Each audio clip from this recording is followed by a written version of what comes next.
رات کے سناٹے میں کراچی کے محلے میں ایک گھر ہے جو ہر کسی کی ہنسی کو روک دیتا ہے۔ لوگ کہتے ہیں کہ یہ گھر کبھی زندہ تھا اور اب صرف بھوتوں کا راج ہے۔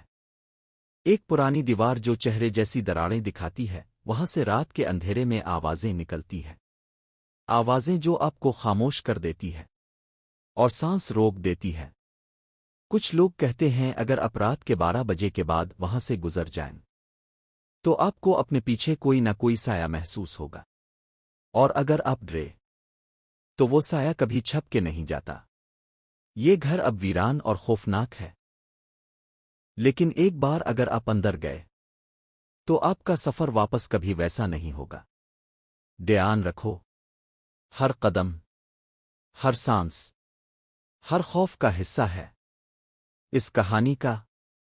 علی 25 سالہ لڑکا جو ہمیشہ نہیں ڈرتا تھا، لیکن اس رات کچھ اندر سے کہہ رہا تھا مت جاؤ، اور وہ گھر کے سامنے کھڑا تھا اور اس کی آنکھیں ہر ایک دیوار کو دیکھ رہی تھیں۔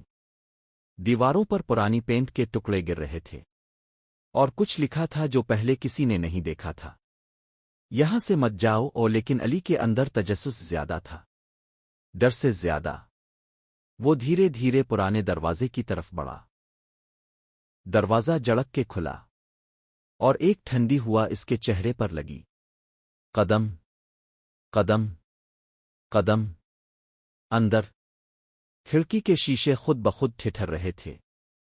ایک آواز جو بہت دھیمی اور پھر تیز ہوتی گئی، علی، علی۔ علی نے پیچھے موڑ کر دیکھا، لیکن کوئی نہیں تھا۔ راستے میں پرانی فرنیچر خود سے ہل رہی تھی، کچھ سائے تیزی سے کھڑکی سے گزر رہے تھے۔ ہر قدم پر علی کی دل کی دھڑکن تیز ہوتی جا رہی تھی۔ شاید یہ بس میری تخیل ہے، علی نے سوچا، لیکن پھر ایک پرانی تصویر کا فریم جو زمین پر گرا ہوا تھا خود سیدھا کھڑا ہو گیا، اور اس کے اندر ایک چہرہ جو علی جانتا تھا پر نہ پہچانتا تھا۔ علی کے قدم دھیرے دھیرے ہال کی طرف بڑھے، ہر کونے میں سایہ چھپتا اور پھر حرکت کرتا۔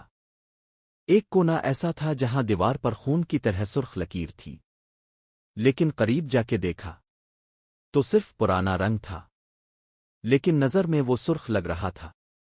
ہوا سرگوشی کرتی ہوئی، یہیں رکو دوستو۔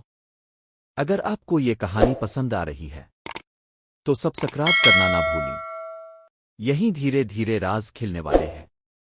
علی نے دل جمع کیا اور آئینے کے سامنے قدم رکھا۔ آئینے میں وہ چہرہ جو اس کے پیچھے تھا اب واضح تھا۔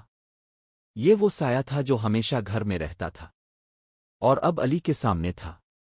ہر حرکت کے ساتھ وہ سایہ قریب آ رہا تھا۔ علی کی سانسیں رک گئی تھیں، اس کی انگلیاں کانپ رہی تھیں، لیکن وہ پیچھے نہیں ہٹا۔ گھڑیاں لمحوں میں بدل رہی تھیں، ہر چیز علی کی نظر میں دھندلی ہو رہی تھی، لیکن وہ سایہ واضح اور حقیقی تھا، ایک دھیمی ہنسی کے ساتھ جو ہر کونے سے سنائی دے رہی تھی۔ علی نے محسوس کیا کہ گھر خود زندہ ہو گیا ہے۔ دیواریں سرگوشیاں کر رہی ہیں، فرش چیخ رہا ہے، اور سایہ اسے بلانے کے لیے حرکت کر رہا ہے۔ ہر قدم کے ساتھ علی کی ہمت ختم ہو رہی تھی، اور وہ جان رہا تھا کہ اس گھر سے نکلنا آسان نہیں، مگر پیچھے موڑ کر دیکھنا بھی خطرناک تھا۔ ایک غلط قدم اور وہ سایہ ہمیشہ کے لیے علی کا ہو جائے گا۔ دیواروں کی سرگوشیاں بڑھ رہی تھیں، ہر کمرہ جیسے زندہ ہو گیا ہو، اور ہر سایہ علی کے قدموں کی سمت میں بڑھ رہا تھا۔ علی نے آخرکار گھر کے سب سے پرانے کمرے کا دروازہ کھولا۔ کمرے میں اندھیرا تھا، اور ہوا کی سرگوشیاں، آوازیں، سب کچھ ایک ساتھ ایک خوفناک ہم آہنگی بنا رہے تھے۔ ایک پرانی کرسی ہل رہی تھی، اور اس پر ایک کتاب رکھی تھی، کتاب جو کھلتے ہی خود سے صفحات پلٹ رہی تھی، اور ہر صفحے پر علی کا نام لکھا ہوا تھا، اور اس کے انجام کے مناظر جیسے وہ پہلے ہی مقدر میں لکھے گئے ہوں۔ علی نے کتاب کو ہاتھ لگایا، اور اچانک ایک دھیمی روشنی آئینے سے نکل کر اس کے اوپر پھیل گئی۔